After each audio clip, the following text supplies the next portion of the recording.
አባቱ አይደለም አይደል? የምሬን ነው። አባቱ አይደለም ነቢ ያኔ ሞላው ረህመቱ እድሜ አይገድበውም። መብሩክ ልንል ነው መሰለኝ። ለይኑን ያነጋው እያሰበ ኡመቱን ከሆነ ደግሞ ባረከላሁ ለኩም ወባረከ አለይኩም ወጀማ በይነኩም ፊል ኸይር ወለዱ ክበዱ ድመቁ ሸብሩ አብቡ فمن شرح الله صدره للإسلام فهو على نور من ربه አህለን ወሰህለን ወመርሐበን ሰላም አለይኩም ወራህመቱላሂ ወበረካቱ። ሰላም ውድና የተከበራችሁ ተከታታዮች ባላችሁበት የአላህ ሰላም ዝነት ተረዳች ቸርነታል ኢንሻአላህ። ዛሬም ከመንገድ የተመለከታችሁት ለየት ባለ ቪዲዮ ለየት ባሉ ሙሽሮች ነው የተመለስኩት። ከእናንተ የሚጠብቀው ላይክ አድርጉ፣ ሰብስክራይብ አድርጉ እና መብሩክ እንድትሏቸው ፈልጋለሁ። ቪዲዮን በጋራ እንመለከታለን። ወደ ሙሽሮች እስኪ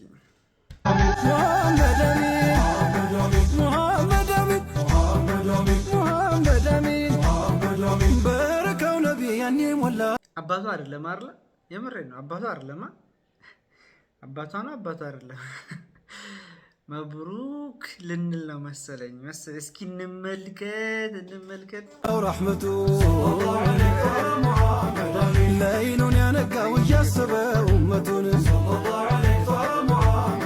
ኑር የተሞላው ያን ያካሉ ቁንጅና ባልና ሚስት ናቸው። ማሻአላህ ማሻአላህ ባረከላሁ ለኩም ወባረከ አለይኩም ወጀማ በይነኩም ፊል ኸይር ብለናል። ናህሙ ቀሩ አባዬ ትዳር እድሜ አይገድበውም። በፈለግንበት ሰዓት ቀረም ብለን መቆም የለ ምንም ማለት አልፈልግም። ለማንኛውም ማሻአላህ መብሩክ። ወላሂ እኔ እኮ አባቷ እኮ መስሎኝ እኮ ነበረ፣ ነገር ግን ሙሽራ ነው። ባረከላሁ ለኩም ግን አባቷ ይሆናል አይደል? ኧረ አባቷም ይሆናል፣ ሌላም ይወልዳሉ። ያው እንግዲህ ወንድ ልጅ በየትኛውም ሰዓት በቃ እድሜው ቢገፋ ደስ የሚለው ነገር የፈለገው መርጦ ያገባል። መቼም እናንተ እንደዛ ብትሆኑ አንኗኗርም ነበር። ለማንኛውም መብሩክ ብለናል። ወላሂ ባረከላሁ ለኩም። እየቀለድኩኝ እስካሁን ባረከላሁ ለኩም ወባረከ አለይኩም ወጀማ በይነኩም ፊል ኸይር። በተለያዩ ሶሻል ሚዲያ ሲዘዋወራች ነው አባት ሳይሆን ባሏ ነው እያሉ ነው። ሌላ የምታውቁት ነገር ካለ እንድትነግሩኝ ነው። አባቷም ከሆነ ማሻአላህ ብለናል፣ ነገር ግን ባሏ ነው ብለው ነው ቪዲዮውን እያሰራጩት ያሉት። እንደዛም ከሆነ ደግሞ ባረከላሁ ለኩም ወባረከ አለይኩም ወጀማ በይነኩም ፊል ኸይር ወለዱ ክበዱ ድመቁ ሸብሩ አብቡ ብለናል። ትዳር ሐላል ነገር እናበረታታለን። ሐላል ነገር ሁላችንም እናበረታታለን። ስንት ሐራም ነገር በአደባባይ የሚሰሩ አሉ አይደል እንዴ? እነሱን ሂደን ላይክ ፎሎወር እያደረግን ማሻአላህ እያለን እነሱ ውስጥ ገብተን አለን እኮ አለን። እንደነዚህ አይነት ሰዎችን ማሻአላህ ልንል ይገባል ማለት ነው። የፈለጋችሁን አስተያየት መስጠት ትችላላችሁ፣ ግን ማሻአላህ ማለት አለማለት አይቻልም። ከዚህ ጋር ተያይዞ ኡስታዝ ምን እያለ ነው? በእነሱ ዙሪያ መለስ እንልበታለን።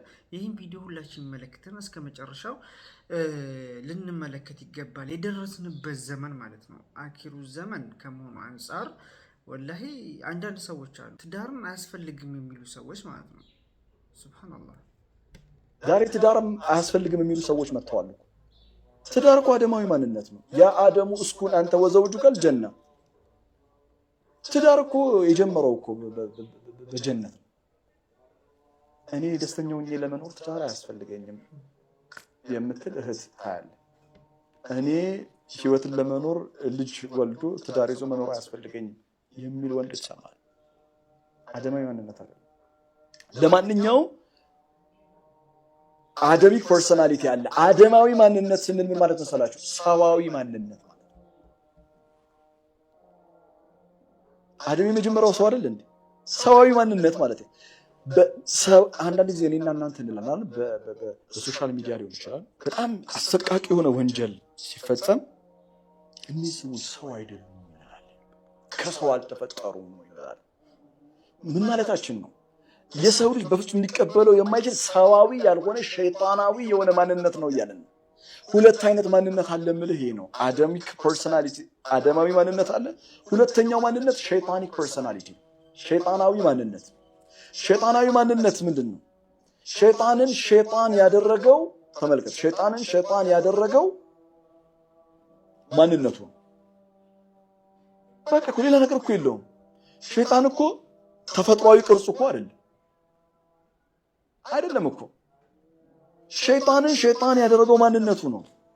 ልክ አደምን አደም ያሰኘው ታላቅ ማንነቱ እንደሆነ ሸይጣን the devil became the devil because of his personality ሲል ምን ማለት ነው? ሸይጣን ለምሳሌ እምቢ አለ ኢብሊስ ወስተክበር ኩራተኛ ሆነ። ምቀኝነት፣ ኩራት፣ ትዕቢት ከኔ ወዲህ ላሳር ከኔ በላይ ማን እኔ ብቻ እኔ ላይ ማንም አይደርስም፣ ክፋት፣ ተንኮል፣ ጠላትነት ሸይጣናዊ። እናንተስ ከየትኞቹ ናችሁ? ትዳር አያስፈልግም ከሚሉት ሰዎች? ትዳር ለመመስረት እኔ ልጅ ወልጄ ብዙ ሰዎች አሉ። በተለይ ገንዘብ ያላቸው ሰዎች፣ በገንዘባቸው የሚኩራሩ ሰዎች በቃ ማለት ትዳርን እንደንትን በዛ በገንዘባቸው ሁሉም ነገር ማድረግ የሚችሉ ይመስላቸዋል። እንዲሁም ደግሞ ትዳር በቃ አያስፈልግም ብለው ሁሉ የሚያስቡ ሰዎች ብዙ። ትዳር ማለት ትልቅ ስጦታ ነው። በረጋችን በህይወታችን አንድ ሰው ገና ህፃን ልጅ ሆኖ ኖርማሊ በቃ አይምሮ በሰለክ ያለ አግብቼ ወልጄ ምናምን በቃ ይሄን ነገር ነው የሚያስበው። ገና የራሱ ህይወት ተመቻችቶ ስራ ሰርቶ ትልቅ ደረጃ ደርሶ አግብቼ ወልጄ ይሄን ነገር ነው የሚያስበው።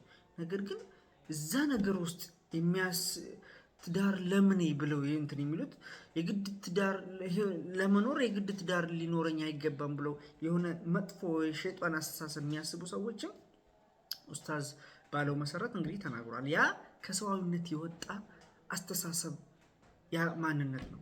አንድ ሰው ሰዋዊ ማንነት ካለው በቃ ትክክለኛ አስተሳሰብ ያስባል። ትዳርን ሊደግፍ ይገባል። ሐላልን ነገር መምረጥ ይገባል። ስንት ሐራም ነገሮች ውስጥ የተዘፈቁ ሰዎችም አሉና ሁላችንም ትዳር ልናበረታታ ይገባል። አግቡ፣ ውለዱ፣ አብቡ፣ ፍኩ፣ ድመቁ። ኢንሻአላህ ትዳር ለሌለም ደግሞ አላህ ትዳር ይስጠን። ልጆች የሌላችሁ ደግሞ አላህ ልጆችን ይስጣችሁ ነው የምላችሁ። ለማንኛውም ሙሽሮቹን በዚህ አጋጣሚ መብሩክ እንድትሉልኝ ስለፈለኩኝ ነው። በጣም ደስ ስላለኝ ነው። ሰላም አለይኩም ወራህመቱላሂ ወበረካቱ። መልካም